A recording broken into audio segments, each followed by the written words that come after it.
ভয়াবহ জলাবদ্ধতায় সীমাহীন দুর্ভোগে নড়াইল পৌরবাসী। অভিযোগ, অপরিকল্পিত নগরায়ন এবং পানি নিষ্কাশন ব্যবস্থা না থাকায় নাকাল জনজীবন। সমস্যা সমাধানে পরিকল্পিত ড্রেনেজ ব্যবস্থা গড়তে স্বেচ্ছাশ্রমের পাশাপাশি কর্তৃপক্ষের কাছে সহযোগিতার আহ্বান জানিয়েছে পৌরবাসী। বিস্তারিত ড্যানিয়েল সুজিত বসুর রিপোর্টে। পানি নিষ্কাশন ব্যবস্থা না থাকায় টানা ভারী বর্ষণে তলিয়ে গেছে নড়াইল শহর।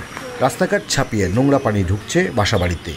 অভিযোগ, নানা আশ্বাসের বিপরীতে নেই কার্যকর পদক্ষেপ।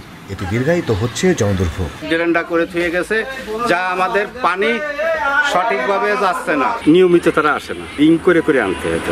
কাপড় চোপড় ভিজে নিয়ে ছেলেমেয়েদের স্কুলে নিয়ে আস সমস্যা।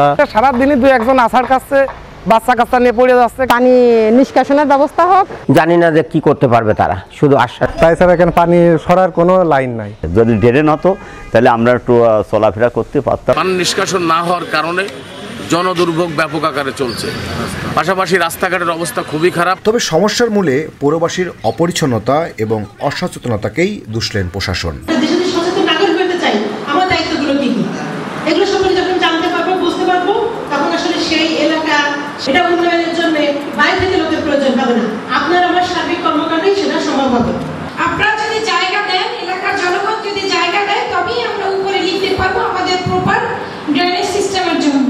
জনদুর্ভোগ কমাতে আধুনিক ড্রেনেজ ব্যবস্থা নির্মাণে কর্তৃপক্ষকে উদ্যোগ নেওয়ার নির্দেশনা দিয়েছেন বিভাগীয় কমিশনার। আপনার একটা নির্দিষ্ট ওয়ার্ড থেকে শুরু করেন, বাকিগুলো আস্তে আস্তে আপনার হয়ে যাবে। খুব সচেতনভাবে দেখবেন, আশা করি নড়াইল বসবাসের জন্য একটা উৎকৃষ্ট স্থান হবে।